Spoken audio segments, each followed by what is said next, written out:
El programa Empresarios de Acá es declarado de interés ministerial por el Ministerio de Industria, Energía y Minería. Presenta Claro. Ante la emergencia hídrica, en el Banco República estamos junto a vos. Por eso, ponemos a tu disposición productos especialmente pensados para estos momentos. Por más información de estos productos, ingresa a brow.com.uy. Banco República, nuestro banco país. ¿Por qué Uruguay atrae a las marcas top? Las perspectivas del retail para este año, entre otros temas, los conversamos con Marcelo Lombardi, que es gerente general de Terminal Shopping Tres Cruces. También conversamos sobre el control de efluentes por parte de las industrias en Uruguay con Claudia Elizondo, que es CEO de Hidrodata.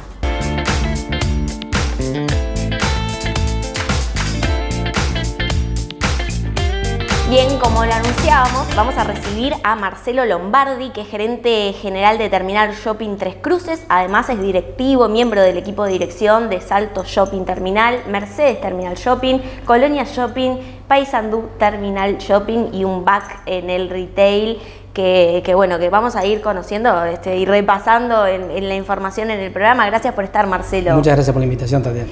Bueno, Marcelo, a propósito, ¿no?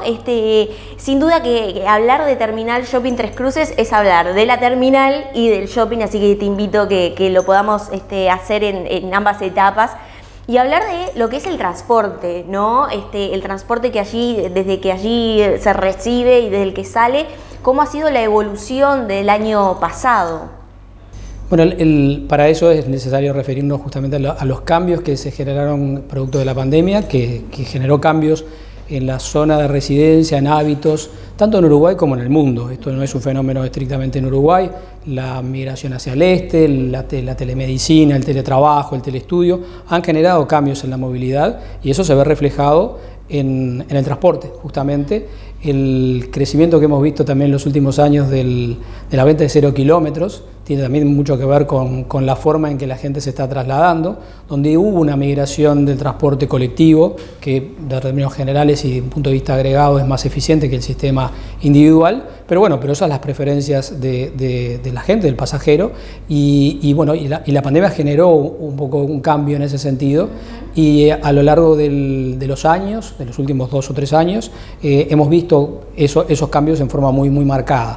Hoy los niveles de conectividad a nivel del transporte nacional están recuperados, o sea, hoy ya se está por encima de los niveles prepandemia. Sin embargo, en lo que refiere al sistema colectivo, todavía se está en el orden de un 10, un 12% por debajo de lo previo a la pandemia.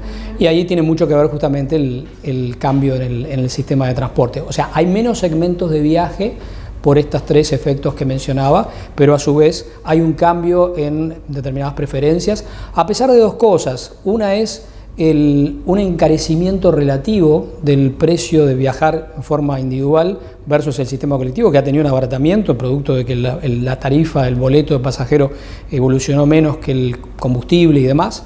Pero sin embargo esa preferencia es como de alguna manera más marcada y hace de que haya habido ese cambio de preferencias, que se está empezando el proceso de reversión. Si miramos en los últimos 6-7 meses, ahora sí en los últimos 6-7 meses el crecimiento que se está dando en el sistema colectivo a nivel del transporte nacional está siendo superior al transporte individual y por lo tanto en algún momento van a converger, estimamos, seguramente a niveles más bajos que los prepandemia, pero estimamos que en el correr de este año se van a llegar a los niveles de movimiento de pasajeros que existían en forma previa. O sea que se puede recuperar, digamos, aún teniendo en cuenta esos cambios que se han generado, por ejemplo, el teletrabajo, ¿no? Lo que tú mencionabas, ¿no? También el transporte, quizás la preferencia del auto, ¿eso se puede recuperar ese 10-12% que tú me hablabas? Nosotros creemos que sí, que va a ser este año. Sobre fin de este año estimamos que se van a retomar los niveles de movimiento de prepandemia. Los hechos han mejorado mucho el sistema, la eficiencia del sistema de transporte, de las empresas de transporte. Ya se están empezando a ver inversiones por parte de las empresas de transporte en unidades nuevas que realmente son de primera tecnología. El sistema de transporte nacional en Uruguay es un sistema de transporte muy eficiente, es bueno, no sé si lo has usado en alguna oportunidad verás que es puntual, que las unidades son seguras, que las unidades tienen una antigüedad de flota promedio baja, que tiene una frecuencia buena, por lo tanto que tienen todos equipos aire acondicionado, servicios higiénicos, o sea que las unidades, el sistema de transporte en general en Uruguay es muy bueno, es el único sistema de transporte para el país porque, bueno, al no existir un sistema ferroviario y no existir un sistema de transporte de cabotaje aéreo, es la forma en que la gente se moviliza. Claro, Y es un buen sistema de transporte, cuando uno lo compara en términos internacionales y regionales, ni que hablar. Bien, y allí, por ejemplo, tuvimos un poco ya la evolución y las perspectivas para este año, ¿no?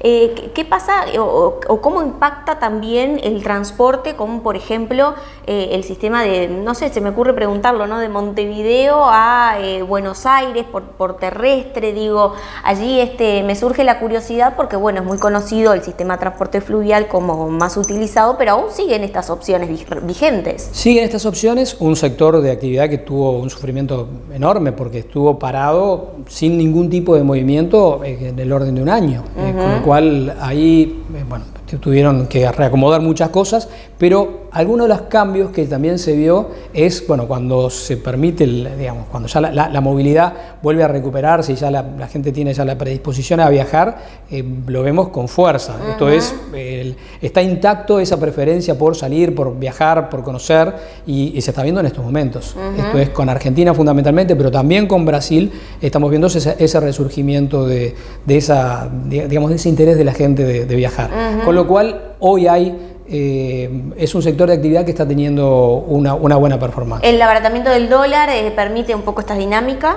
Sin duda que sí. Uruguay, ese encarecimiento relativo que ha tenido Uruguay en términos de dólares lo hace ser con respecto a otros países, y bueno, ni que hablar en la región, más caro, y por lo tanto esa preferencia por el viaje resulta más barato, y bueno, y eso se ve reflejado fundamentalmente en estos movimientos que se están viendo. Qué interesante allí.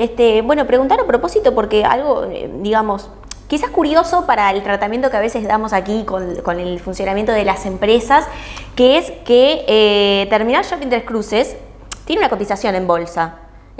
Aquí en la Bolsa de Valores de Montevideo, y son pocas las empresas uruguayas que se, digamos, incorporan a este sistema. Un poco allí, ¿cómo es la experiencia? Creemos que es muy buena. Hace ya 16 años que cotizamos acciones en la Bolsa de Valores de Montevideo.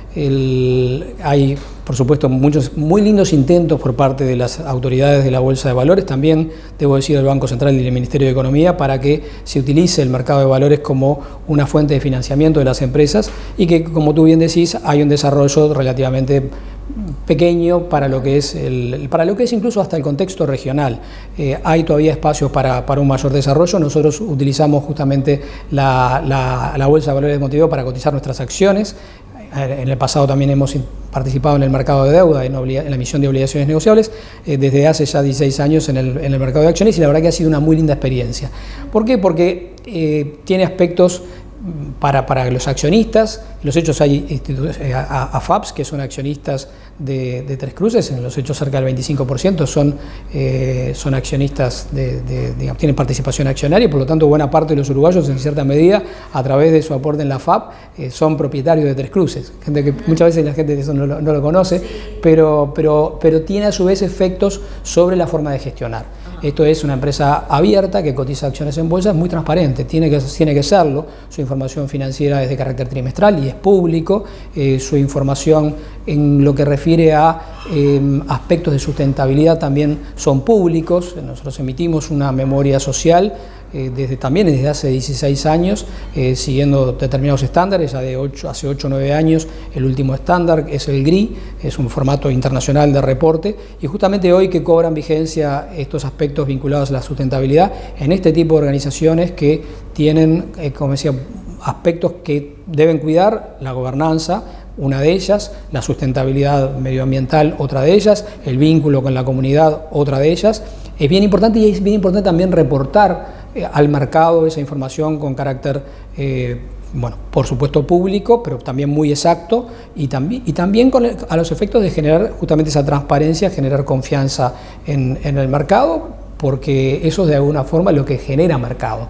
Esto es gente que confía en el negocio, confía en la gestión del negocio, y por lo tanto le interesa, bueno, obtener una rentabilidad y comprar acciones en el mercado. ¿Quiénes más son dueños de Tres Cruces ahora? Me dio la curiosidad de quiénes son los accionistas. Bueno, esa información es pública, porque, como decía, pero hay una cierta atomización de los accionistas. En los hechos hay AFAPs por un lado, pero después la mayor parte son inversores individuales que tienen en muchos casos menos del 0,5%, menos de un 1/4%, o sea, participaciones muy, muy pequeñas porque se puede tener. Con $1.000 puedes ser accionista de Tres Cruces. Vas a comprarse la bolsa, $1.000 y ya sos accionista de Tres Cruces. Por lo tanto, hay una cierta atomización en el mercado de las acciones justamente, y por lo tanto son, bueno, como decíamos, las asambleas de accionistas son realmente asambleas de verdad. Esto es donde participan aquellos que tienen su participación y que, bueno, que están interesados en el seguimiento de cómo va la evolución de la empresa, donde votan también. ¿Cuántos son más o menos? Bueno, es muy difícil identificarlo porque, como decíamos, las AFAP representan un montón. Sí, claro. Los corredores de bolsa, a su vez, también tienen sus propias participaciones, que tienen clientes, a su vez. Diría que varios cientos, independientemente de las AFAPs, o sea que claro, son unos cuantos. Bien, allí es interesante el caso, lo mencionaba antes de introducir este tema, porque 2x3 sale el tema de, bueno, de la inquietud entre gobierno, empresarios, empresas también, de dinamizar la bolsa de valores de Montevideo y qué es necesario para atraer más el interés por parte de empresas, de estar allí acogidas bajo ese sistema, y también obviamente que se genere interés en posibles accionistas, ¿no? Un poco allí, ¿cómo lo ve en términos de potenciar ese sistema? ¿Hace falta más información quizás? Hay muy lindos intentos, como decíamos, desde el marco de las autoridades de la Bolsa de Valores de Montevideo, particularmente de su presidente, le pone una energía justamente para el desarrollo del mercado que es destacable. También de parte de las autoridades hay una comisión de promoción del mercado de valores que asesora al Ministerio de Economía y Finanzas fundamentalmente en el desarrollo del mercado de valores, y creo que se están dando pasos interesantes porque a la vez que hay que desarrollar el mercado, también hay que darle las garantías a quien va a invertir para que esas inversiones tengan los niveles de seguridad que deben tener cuando uno recurre al ahorro público. Claro. ¿Por qué? Porque cuando se invierten determinadas participaciones que son relativamente pequeñas, la capacidad de gestión o la capacidad de incidir en la gestión es también menor, y por lo tanto se debe preservar ese interés minoritario de forma muy cuidadosa. Tenemos un sistema con dos bolsas de valores, con un regulador que tiene estándares internacionales adecuados en términos de regulación. Tenemos también un tamaño de empresas, por ser país pequeño, que en cierta forma también no contribuye a ese desarrollo del mercado. Pero se están empezando a ver cada vez más una mayor avidez por participar en la bolsa, y creemos que esto es un proceso y que se está trabajando bien en ese proceso a través de la promoción. O sea que somos optimistas que en algún momento ese desarrollo va a estar. ¿Por qué? Porque está el interés del inversor, están los fondos asociados, y en cierta medida, en parte lo que está faltando es justamente empresas que vayan a recurrir al mercado y que tengan las características como para recibir esa oferta de dinero y de inversión. Además, muy interesante porque en los últimos 2 años, con aluvión de inversiones, ¿no?, de inyección de capital que recibió Uruguay, sería también hasta una propuesta interesante, ¿no?, por quienes han optado por invertir en Uruguay, quizás del extranjero también, no sé cómo lo vería también como una opción. Cuando uno mira las emisiones que se han realizado, sea estas de emisión de deuda, fideicomisos, los resultados están a la vista. Claro. La mayor parte de ellos han podido hacer la colocación plena de su emisión. Por lo tanto, como decía, cuando existe un buen producto, el mercado está. Lo que hay que generar es ese ecosistema que fluya con mayor desarrollo, pero están sentadas las bases. Hay una alineación de actores, y como decía, estos actores son múltiples. Están las AFAPs, están los estructuradores, están las bolsas, está el propio gobierno a través del Ministerio de Economía y Banco Central, y uno ve que hay un trabajo serio y conjunto en ese sentido, con lo cual hay optimismo en ese desarrollo. Bien, bueno, le mandamos un saludo ya de paso al presidente de la Bolsa de Valores de Montevideo, que es Ángel Urraburu, que Ángel estuvo en los primeros ciclos de empresarios de acá. Ya vamos a tener que renovar, y en aquella oportunidad ya hablábamos de todos estos temas, ¿no?, y de la preocupación. No voy a pedir que repasen la nota porque fue hace mucho, y ya me veo diferente, me parece. Hoy te quiero comentar, Marcelo, que es el programa número 350. Así que es un gusto que estés aquí. Bueno, me llevaré una botella de vino de regalo. De regalo. Bueno, vamos a una pausa y te invito a que sigamos conversando sobre todo lo que hace a la otra etapa económica y de actividad que tiene el shopping terminal, que es justamente la parte de retail. Así que vamos a una pausa y enseguida regresamos. Con mucho gusto.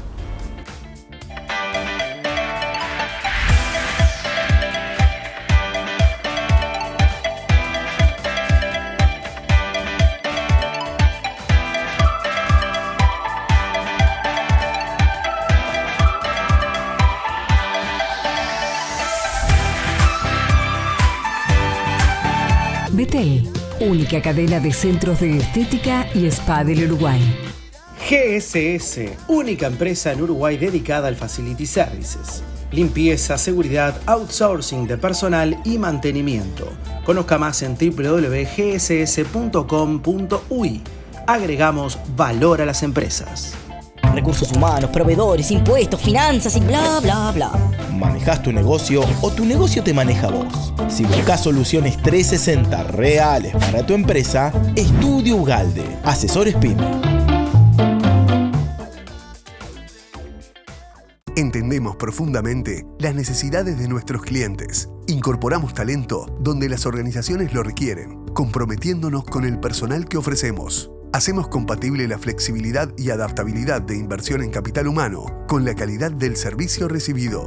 Compass Uruguay, la solución del outsourcing.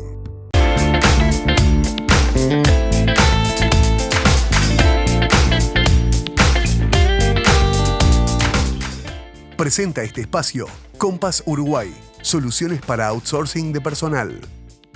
Continuamos en Empresarios de acá. El diálogo es con Marcelo Lombardi, que es gerente general de Terminal Shopping Tres Cruces. Y allí, bueno, es interesante hablar de un poco cómo viene el mercado de retail. Pero antes, sin duda, que ha sido noticia en los últimos tiempos, la atracción, ¿no?, por parte de marcas muy top, muy reconocidas a nivel mundial, de llegar a Uruguay. Aún así, cuando muchas veces aquí el empresario, en el lugar donde estás tú, también, bueno, siempre marca la cancha como que, bueno, sí, somos un mercado chico, eso es una realidad. Pero un poco allí, ¿cómo es la combinación, ¿no?, de marcas atractivas de primer nivel de llegar a Uruguay y a este mercado? Es mercado chico, es cierto, pero en términos internacionales, tal vez para una marca cuando desembarca no piensa en centenas de locales, porque el mercado no da, pero sí para, en algunos casos, algunas decenas de locales, y para eso sí el mercado da. Y en muchos casos, cuando uno mira un parámetro, o ellos miran un parámetro de referencia, que es la venta por metro cuadrado, Uruguay rankea muy bien y eso lo hace atractivo. Pero hay, creo que, dos factores que contribuyen a eso, que es estabilidad jurídica. Uno se da cuenta la importancia que tiene la estabilidad jurídica, el mantenimiento de las reglas de juego. Esto es, buena parte de estas cosas son importadas, y que no haya un cambio en esa regla de juego en el régimen de importación es clave para estas empresas. Y también la estabilidad económica. Esto es, más allá de que uno podría decir, la inflación me gustaría que en vez de estar en el 8% esté en niveles más bajos, sí es cierto, pero hay una estabilidad macroeconómica que es destacable y que se ha mantenido en el tiempo, es sostenible en el tiempo independientemente de los gobiernos que pasan. Hay ese juego de factores que no es común. Un sistema democrático republicano en funcionamiento, mantenimiento de reglas de juego, régimen jurídico estable, todas esas cosas también contribuyen al momento de la toma de decisiones. Y también un mercado pequeño, pero que brinda posibilidades y rentabilidad asociada. También en tema obviamente de ingresos, ¿no?, de a veces poder acceder a estos productos, ¿no? ¿Ven que hay un mercado creciente en ese sentido?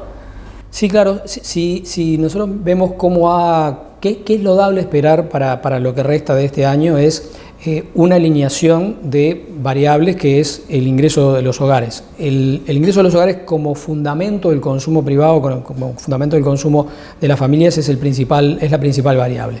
Y es una variable que se ha mostrado rezagada en los últimos años con respecto al Producto Bruto Interno y que, como decía, es esperable para este año que haya una alineación de ese factor.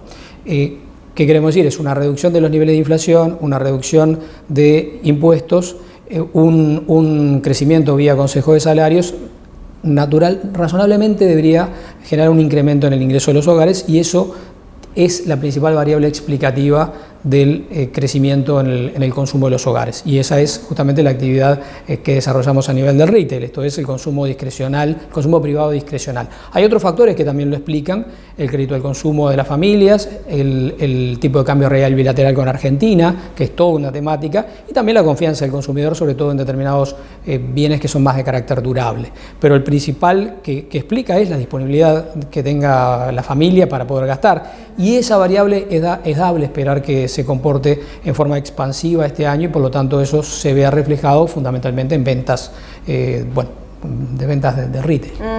Allí, por ejemplo, en lo que tiene que ver con ventas de retail, ¿qué áreas, qué rubros, mejor dicho, son los que representan, digamos, la mayor cantidad de ingresos en los shoppings? Uno tiende a pensar que de repente es vestimenta, pero quizás hay otros que también lideran, no sé. Tal cual. Bien. Indumentaria y calzado si quitas los supermercados, la venta de supermercado es un poquito más del 50%. Indumentaria y calzado es un rubro muy, muy fuerte. Y acá comentar algo, en general es bastante estable las preferencias de consumo de los hogares. En general es bastante estable. Nosotros lo medimos todos los años y vemos a través de la venta agregada determinados comportamientos, que no necesariamente entiende cómo funcionan, pero a nivel agregado tenemos un determinado comportamiento y nos parecemos bastante. Y ahí lo que se ve es pocas variaciones a lo largo de los años, pero pre y post pandemia algunas variaciones más curiosas. Algunos rubros ganadores y otros que todavía están rezagados. A ver. Algunos rubros ganadores, por ejemplo, y esto marca una tendencia porque todo tiene que ver con más o menos lo mismo, el confort y la experiencia. ¿Qué quiero decir? Es algunos rubros que han tenido ya crecimientos muy por encima de los niveles prepandemia.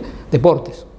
Está claro, la gente sale más, le asigna más importancia al deporte, a su salud, o también confort, porque se utiliza la indumentaria deportiva como un elemento de confort. El calzado, y el calzado no cualquier calzado, el calzado confortable.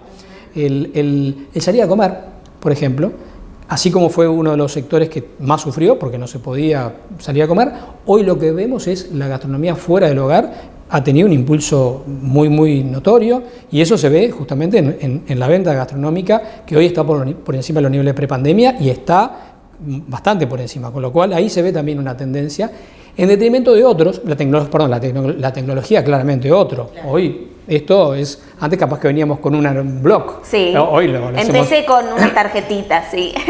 Y hoy es ya, uno se ha digitalizado notablemente, y eso también se ve reflejado en el consumo.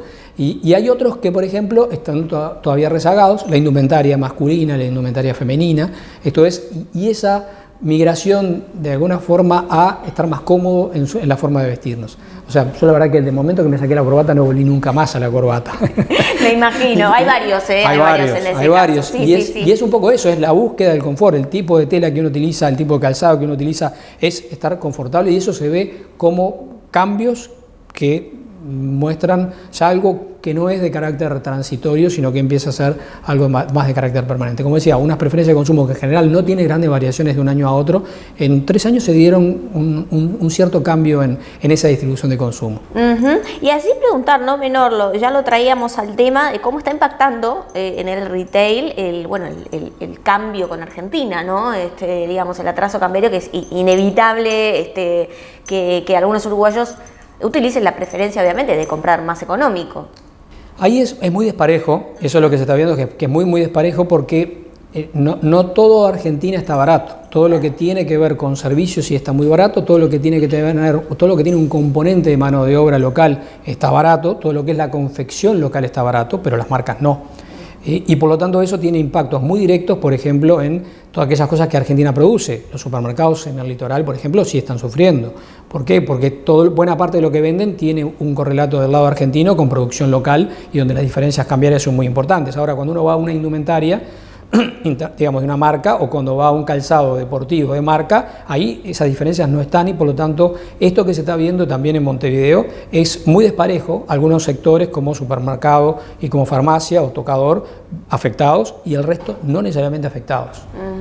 O sea que es bastante variable y tiene mucho que ver con hablar de productos transables dentro del retail, pero aquello que pueda llegar a ser más transable, porque en definitiva tiene un precio de referencia internacional que está medido en dólares, tiene menores niveles de afectación para el retail local. Y allí yo mencionaba, ¿no?, al principio de la nota, que es miembro del equipo de dirección de shoppings instalados en justamente, el litoral. ¿No? ¿Y así cómo afecta esto? Bueno, recientemente se incorporó Minas en diciembre.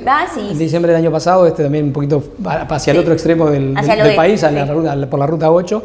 Pero lo mismo, o sea, uno dice, y sin, digamos, tal vez lo que voy a decir a algunos no les guste, pero esto es muy focalizado. O sea, dentro del propio litoral hay sectores muy, muy afectados, donde las caídas son significativas. En significativas me refiero por encima del 30%, y eso es una caída significativa porque implica una situación ya más de crisis, pero muy focalizado en determinados sectores, en determinados rubros. Y esto decía supermercado, claramente, porque buena parte de lo que se vende tiene, no sé, pensando en todo lo que tiene producción argentina y donde es más fácil cruzar, todo eso tiene un nivel de afectación bastante importante, pero en el resto no, y cuando uno mira el resto, que es buena parte de lo que los shoppings venden, en realidad a nosotros, en virtud de esa mezcla de rubros que tiene un shopping, no hemos tenido ese nivel de afectación tan relevante, y por lo pronto estamos en niveles por encima de la situación prepandemia en zonas que están sufriendo de manera muy sectorial esa situación cambiaria, que es realmente, cuando uno lo mira en una perspectiva histórica, récord. O sea, hay que remontarse muchísimas décadas para ver una situación cambiaria con la que estamos viendo hoy, de esa diferencia de tipo de cambio. Allí preguntar, no menor, bueno, ¿hay planes para, o se piensa que es posible incorporar algunos otros shoppings en otros departamentos? Digo, acá mencionábamos solo algunos, pero Desde el ámbito del estudio de Ecuador, que es justamente quien ha desarrollado todos estos proyectos y los gestiona actualmente, sí estamos pensando en algunos otros departamentos en las etapas iniciales.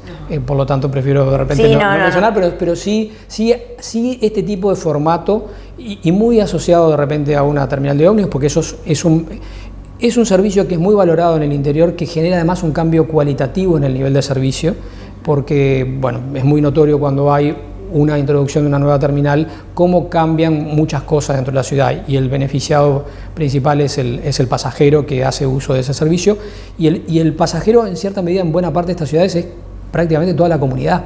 Claro. Porque lo que hace un ratito mencionaba, la centralidad que tiene Montevideo en muchos aspectos hace de que es común venir a la ciudad por temas administrativos, por temas médicos, por las razones que sea, y tiene un buen sistema de transporte, muy buenas unidades, pero a veces las terminales, que es el lugar donde tiene que subirse o bajarse, no son acordes, y justamente siempre lo pensamos desde esa perspectiva, o sea, de agregarle un valor a la ciudad a través de la inclusión de un servicio que es valorado y que en muchos casos es deficitario en muchas de las ciudades del interior de nuestro país. Y allí, como viene Montevideo, ¿hay espacio para más centros comerciales? ¿Hay zonas que todavía no están explotadas? Montevideo tiene una muy buena cobertura geográfica a nivel de centros comerciales.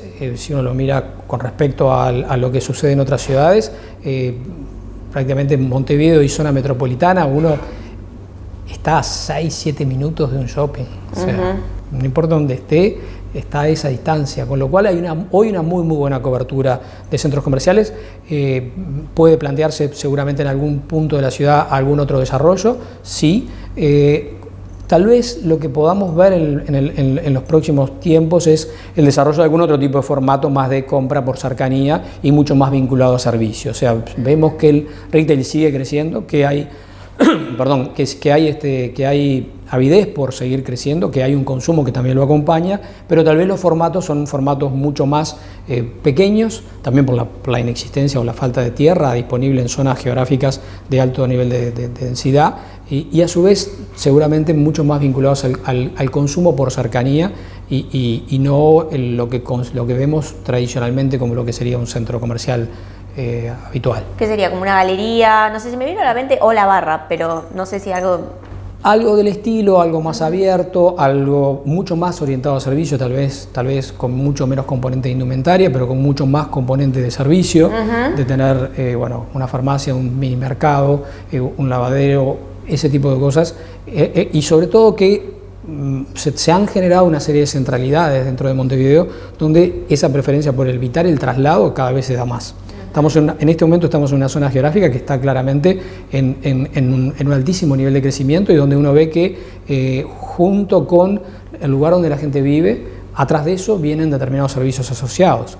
¿Por qué? Porque está el consumo ahí, y ese consumo es un consumo por cercanía. Por lo tanto, atrás de donde va las preferencias del lugar de residencia de las personas, van otros servicios. Esos servicios pueden llegar a ser oficinas, esos servicios pueden llegar a ser necesidades que son, como decíamos, de solución por cercanía, y por lo tanto es dable esperar un crecimiento en esa dirección. Sí, yo dije, me fui muy al este, lo tengo muy fresquito el este todavía, pero también en Parque Miramar hay algunas opciones así similares.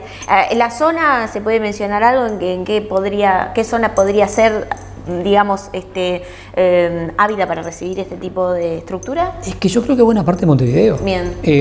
Da para este tipo de desarrollo. Y en los hechos hay varios desarrolladores que en este momento están justamente apuntando y orientando ese desarrollo en esa dirección, que es lo que uno piensa que puede ser el futuro desarrollo del retail, porque, como decíamos, para los formatos tradicionales se requiere una cantidad de población, o sea, de una cierta cuantía y una cierta densidad, y también determinadas ubicaciones que no estén bien atendidas y que exista disponibilidad de tierra.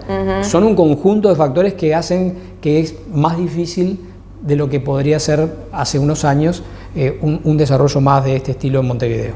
Creemos que sí, que en el interior hay espacios justamente en determinadas ciudades que tienen una escala lo suficiente como para recibir este tipo de proyectos.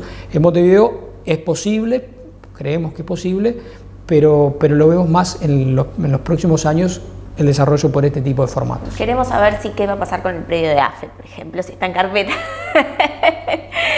que es un lugar muy tentador, fundamentalmente porque, bueno, allí hay una zona franca cerca y no se está creando como una especie de polo, ¿no?, interesante de viviendas y del público que también está asistiendo allí, ¿no? Ahí, el que es mano es básicamente el Estado. La Agencia Nacional de Viviendas, el Ministerio de Transporte y la Intendencia de Montevideo tienen que de alguna forma encontrar una solución o un destino. Primero, una solución de carácter jurídico que tiene ese predio y que lleva un buen tiempo, pero después desde un marco de planificación urbana, porque esto tiene que tener una lógica de desarrollo urbano, de un plan de ordenamiento, pero también un desarrollo urbano, y ahí el gobierno es mano, con lo cual no mucho más para decir que es... Pero habrían inversores interesados en esa estructura o en ese barrio, en esa zona. Lo digo como ejemplo, ¿no? No lo sé. Hay que tener presente de que es una zona que tiene un nivel de densidad de población más bien bajo. Y que a su vez del otro lado de la Rambla hay agua. Claro. Y en el agua no vive gente. Claro. Con lo cual tal vez pueda ser... pero también, como decíamos, dentro del marco de lo que las autoridades departamentales y nacionales procuren dar para un desarrollo, porque claro, este tipo de proyectos, este u otros, generan desarrollos, generan nuevas centralidades, generan nueva urbanidad, en una zona que tiene todos los servicios, que claro, es una linda zona para desarrollar, que tiene todos los servicios, que no hay que llevarlos hasta el lugar porque están ahí, pero que hoy tiene niveles de densidad de población relativamente bajos. Claro, ese es un aspecto que en general, digamos, una variable que tienen en cuenta a la hora de instalar un shopping center o un centro comercial. Es clave. ¿Cuánto es? Como decía, este tipo de actividades tienen un componente fuerte de comercio por cercanía. Claro. Tal vez Tres Cruces pueda tener, las que tienen terminales pueden llegar a abarcar una zona geográfica un poquito más larga y más grande, o incluso extra zona, porque el público del interior compra. Pero en general es un negocio de cercanía y por lo tanto la existencia de habitantes y su capacidad de consumo define mucho la instalación de un proyecto de este estilo. Bien, bueno, vamos a estar atentos a nuevos proyectos, al desempeño del retail, a cómo viene el comercio, el transporte. El diálogo ha sido con Marcelo Lombardi, que es gerente general de Terminal Shopping Tres Cruces. Bueno, muchas gracias por estar aquí en Empresarios de Acá y en otra oportunidad estaremos muy contentos de recibirte. Bueno, muchas gracias, Tatiana, por la invitación. Álamo, inmuebles logísticos e industriales. Somos el escritorio líder en la comercialización de predios logísticos e industriales de Uruguay. Más de 1 millón de metros cuadrados comercializados. Contáctenos al 092-391-927, al 2708-1288 o visite nuestra web alamologística.uy. Álamo, inmuebles logísticos e industriales. Impulsa tu negocio con tecnología de vanguardia. Arcanix crea soluciones innovadoras a medida para potenciar tu negocio. Nuestro equipo te asesorará y apoyará técnicamente durante el desarrollo. Solicita presupuesto sin cargo. Carley Andrioli, contadores públicos, firma miembro independiente de Geneva Group International. Brinda servicios de asesoramiento contable, tributario, auditoría y consultoría. Más de 20 años de experiencia en due diligence, proyectos de inversión, creación y evaluación de empresas, entre otros. Carley Andrioli, presentes en Empresarios de Acá.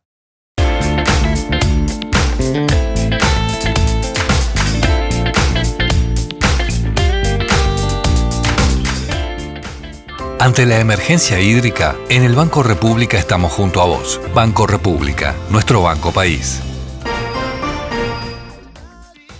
Carley Andrioli, presentes en Empresarios de Acá.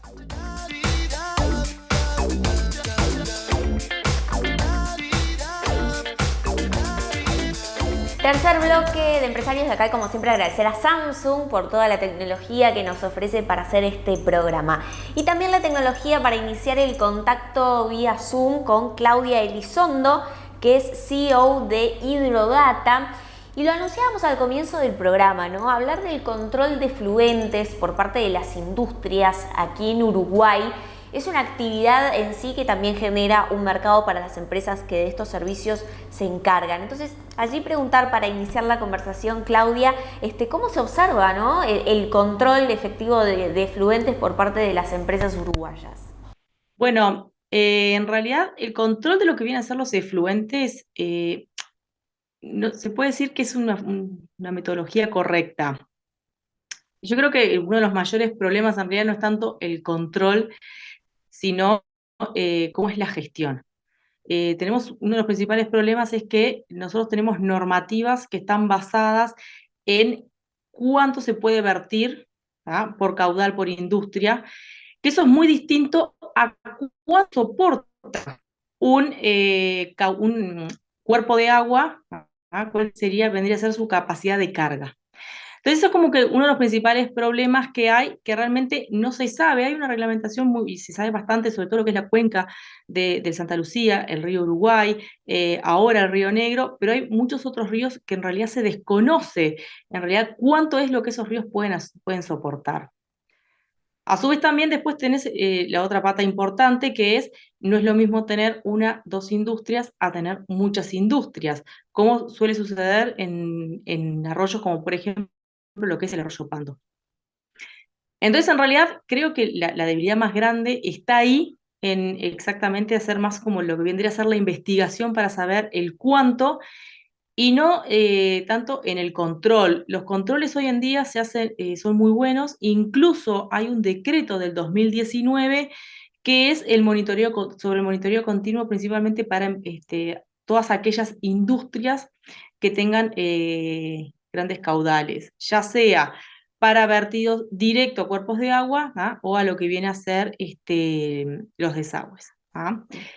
Entonces, esos son muy buenos porque directamente tenemos un monitoreo continuo, hay incluso algunos que ya lo tienen implementado en tiempo real.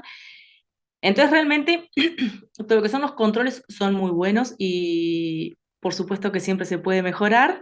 Y cada vez se están dando más los estudios en todo lo que es más la ecología de los cuerpos de aguas.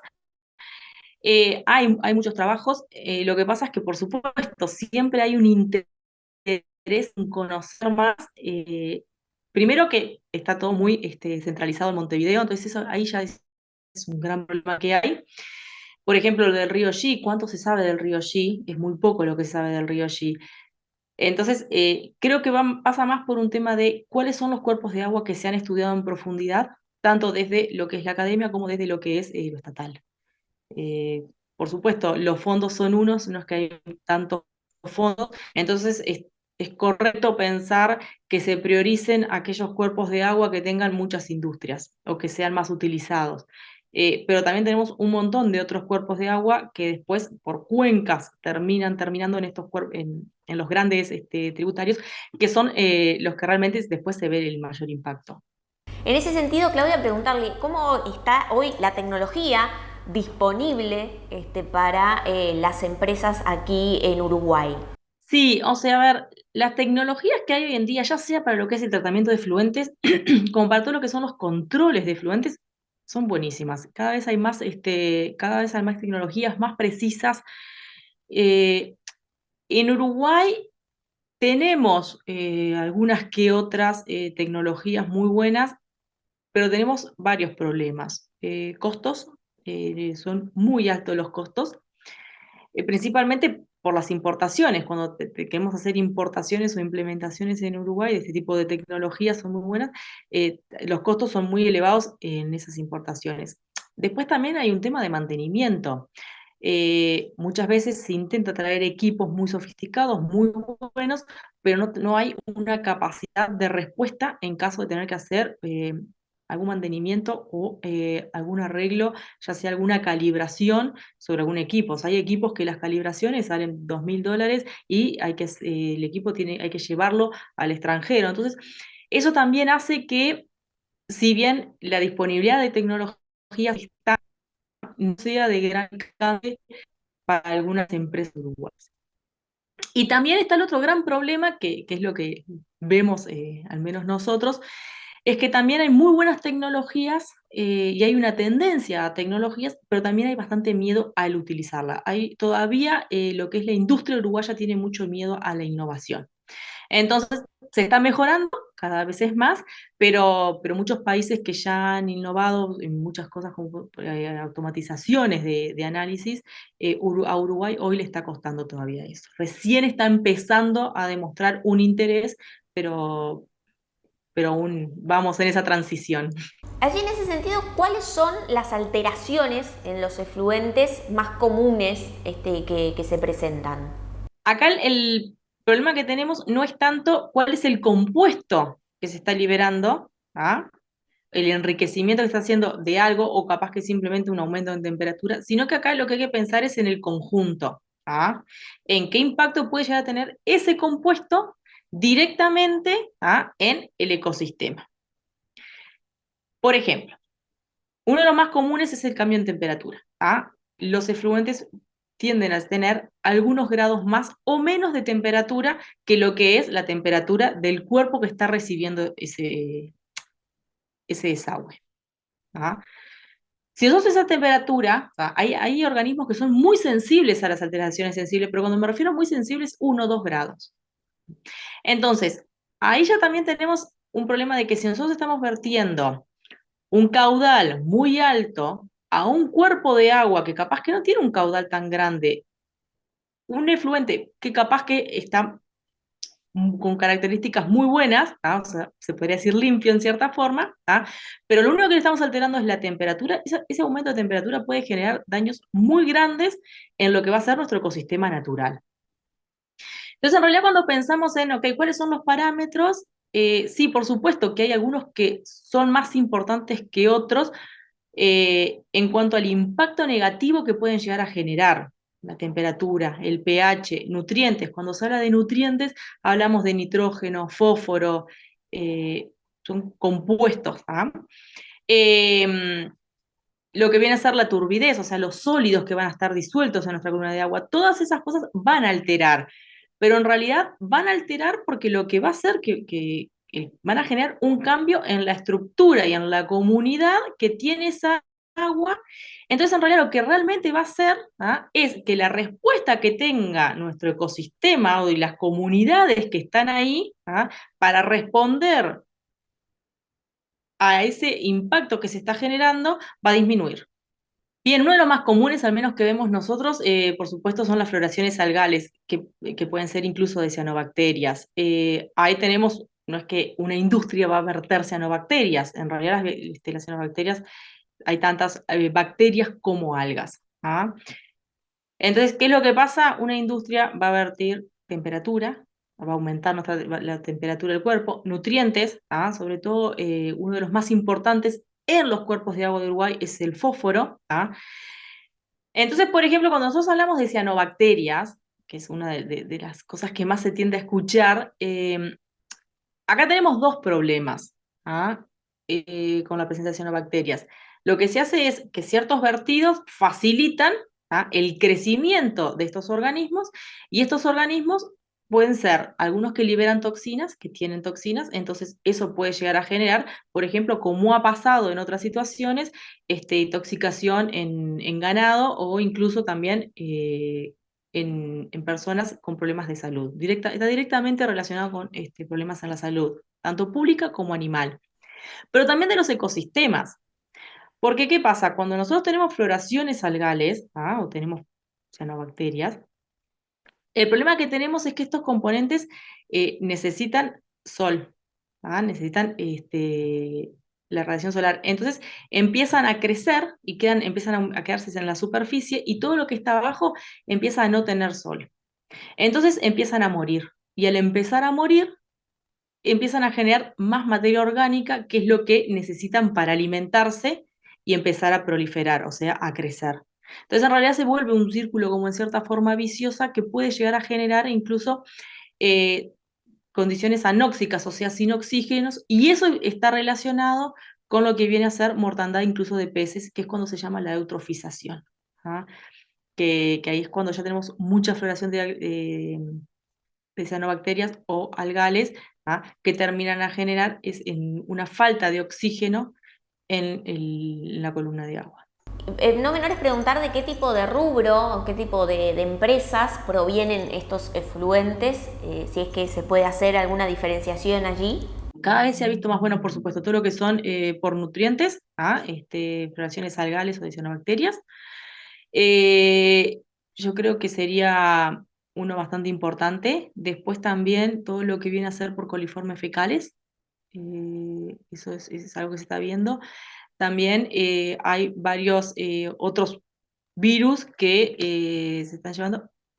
Uno que no sé si sería de los más importantes, creo que es un poco también por falta de estudios directamente en esa área, vendría a ser sobre todo lo que son los excrementos residuales con el consumo de medicamentos, básicamente, y la liberación de esos en el agua, todo el efecto, por ejemplo, que pueden llegar a tener los anticonceptivos, todo lo que son las pastillas, sobre las comunidades naturales, después, no sé, el paracetamol, un montón de compuestos químicos, que podrían llegar al agua y el efecto que eso tiene. Después están todo lo que son los metales pesados. También es algo que está generando muchos problemas. Y bueno, y por supuesto lo que es la resistencia a los antibióticos. Eso es algo que cada vez se está viendo más, producto de también aguas residuales. ¿Cómo está el financiamiento para acceder a este tipo de tecnologías por parte de las empresas? A ver, en realidad, financiamientos externos no hay mucho, pero en realidad para la industria es como los paneles solares, o sea, uno hace una inversión inicial, capaz que bastante grande, eh, pero que en realidad se va a amortiguar con el transcurso del tiempo. Entonces, claro, el tema es eso, qué tanto se puede estar disponible esa inversión inicial. Y como en realidad para lo que se exige hoy en día, lo que hay funciona, entonces muchas veces esas inversiones se prefieren hacer en producción, lo cual es correcto porque en realidad las empresas también tienen que producir. Pero justamente por lo que decía hace un rato, tenemos un tema de costo inicial y vemos muchas veces todas estas tecnologías como un costo y no como una inversión. Bueno, no menor para finalizar es conocer un poco cómo nace Hidrodata. Me dediqué muchísimos años directamente a la academia y exclusivamente a la academia. Y justamente me formé en Chile, que fue donde hice mi doctorado, en lo que viene a ser salud de ecosistemas. Ahora se llama medicina de la conservación, que contempla mucho eso, ¿no? Cómo los impactos repercuten en un sistema y eso afecta a la salud humana, animal y de los ecosistemas en general. Y lo hice en agua. Me di cuenta de que era algo muy importante, muy sencillo, y que las industrias necesitaban eso. Las industrias necesitaban ver cómo poder disminuir sus costos, cómo hacer más sustentables sus producciones, pero porque eso también les podía llevar un ahorro muy fuerte y era un ganar-ganar. Entonces, bueno, llegué a Uruguay. Uruguay estaba pasando una crisis muy grande, justamente una floración de cianobacterias, y un proyecto de investigación que bueno, escribí, quería colocar boyas. El gran problema es que no sabía dónde colocar las boyas eran muy caras y no podía darles movilidad. Entonces ahí fue que dije, bueno, si hago un barco y entonces ahí puedo cubrir toda la laguna. Bueno, y ahí fue como surgió Hidrodata, básicamente como una forma de mejorar los monitoreos, ¿ah? Pensando principalmente en todo lo que refiere a la logística, o sea, la mayoría de los monitoreos hoy en día se hacen con barcos tripulados, que por supuesto que hay muchos parámetros que se tienen que hacer en barcos tripulados, pero también hay muchas zonas a las cuales no se puede llegar. Entonces necesitamos, o hay que hacerlo, entonces muchas veces hay que dar la vuelta, ¿ah? Y ir por tierra para tratar de acceder a algún sitio de una forma más sencilla, por un tema de que los barcos son muy grandes y la tripulación, o sea, la seguridad es lo primero de nada. Entonces así fue como realmente inició y hoy en día lo que tenemos es, bueno, sí, nos basamos principalmente en los monitoreos, pero también apuntamos a una asesoría de cómo poder ser más ambientalmente responsables, de formas que no sean tampoco caras. Bueno, también preguntar a propósito del mercado, ¿no? De las empresas que ofrecen este servicio de control de fluentes, cómo se está desarrollando en Uruguay, porque entiendo que, bueno, a partir de también, obviamente, Hidrodata es una de otras empresas que se encargan de estos servicios, y conocer un poco cómo viene el mercado también es interesante. Sí, son varias empresas, muchas consultorías ambientales que se dedican a hacer estos monitoreos. Pero como decía, en realidad, de forma autónoma, como lo hacemos nosotros, que en realidad nosotros lo que tenemos es un barco dron, que básicamente se puede manejar tanto a control remoto, por Wi-Fi, por 3G satelital, eso va a depender muchísimo del sitio, muestrar cómo se va a hacer. Hoy en día somos los únicos. Y también, ¿quién hace eso? Por ejemplo, los controles, los monitoreos en las playas, eso lo hacen directamente las intendencias, ¿ah? Las intendencias hacen un análisis, sobre todo en épocas de playa, eh, tienen que hacer un análisis para justamente prevenir, ya sea todo lo que es coliformes fecales, cianobacterias. Entonces, en realidad, de esta forma, también el análisis sería mucho más rápido, porque sería en tiempo real. Y así, para quien no entiende, ¿no? Por ejemplo, esto es un barco que se alquila, digamos, por el servicio en particular. ¿Cómo es que funciona? Es un barco chico, o sea, tiene básicamente menos de 1 metro de largo y 60 centímetros de ancho, ¿ah? Es chico, pesa unos 15 kilos, pero aguanta hasta 100 kilos, ¿no? Entonces, lo que se le hace al barco es, se le ponen sensores que existen en el mercado. Nosotros no desarrollamos sensores. Y esos sensores se conectan a un software que sí desarrollamos nosotros, que lo que permite es entregar la lectura de los parámetros leídos por esos sensores en tiempo real, ¿ah? Ahora, ¿cómo se maneja? ¿Ah? Es un barco completamente autónomo que utiliza, bueno, puede ser energía solar o si no a batería, ¿ah? Entonces, en realidad lo que se hace es, se pueden hacer varias formas, ¿ah? Se puede manejar a control remoto, como quien maneja un dron que vuela, ¿ah? El barco también se puede manejar con un control. Pero también lo que se hace es se le pueden cargar rutas preestablecidas. Entonces, si nosotros ya sabemos más o menos qué recorrido es el que tenemos que hacer, pero capaz que el alcance del control no nos da, nosotros lo que hacemos es le establecemos la ruta. Incluso se le podría programar, si hay que hacer un monitoreo con varias frecuencias, se le puede programar cada cuánto se quiere que él salga. Si que se quiere que salga cada 3 horas, cada 2 horas, y que el recorrido lo repita tantas veces. Se le preestablece esa ruta y el barco lo que va a hacer es, va a hacer ese recorrido y nos va a dar los datos que necesitamos. Si, suponiendo que vemos una alteración a lo largo del recorrido, podemos cambiarle la ruta para que pueda repetir o pueda irse a otro sitio, ¿ah? A ver por qué hay algún parámetro que tenga una alteración. Toda la información que se recibe va a una nube y en realidad después se descarga como si fuese una planilla Excel, ¿ah? Y se analiza. Básicamente es. Bien, el diálogo ha sido con Claudia Elizondo, que es CEO de Hidrodata. Muchas gracias por estos minutos en Empresarios de Acá, y vamos a seguir atentos a todos los temas que hoy conversamos. Muchísimas gracias a ti, Tatiana. La contratapa de hoy es presentada por GSS Facility Services, soluciones de gestión en servicios complementarios para empresas. Para este 2023 se espera que la economía se recupere a partir de los niveles de consumo y el retail, por supuesto que es uno de los grandes jugadores en ese sentido. Han cambiado algunas estructuras de preferencias de los consumidores en cuanto a, por ejemplo, lo que adquieren en los shopping centers. En ese sentido, el rubro vestimenta es el principal, pero ya vinculado a vestimenta de tipo confort y electrodomésticos y tecnología asociada y vinculada al confort y la experiencia. Por otra parte, en el programa de hoy hablamos de cómo es necesario actualizar la información que se obtiene de determinados efluentes, de determinados cursos de agua, para poder allí monitorear mejor la situación de cómo algunas industrias también están trabajando en ese sentido y que también estas empresas tengan la respectiva información. El financiamiento es importante y es importante que sea un tema de atención tanto para autoridades como para empresas para que puedan mejorar los niveles de tecnología del control de efluentes.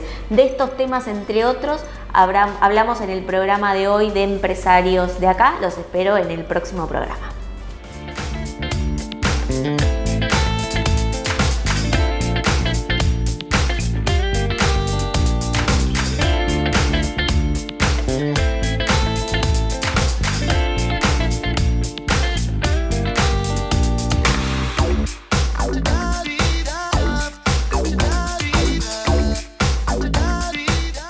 Presentó Claro,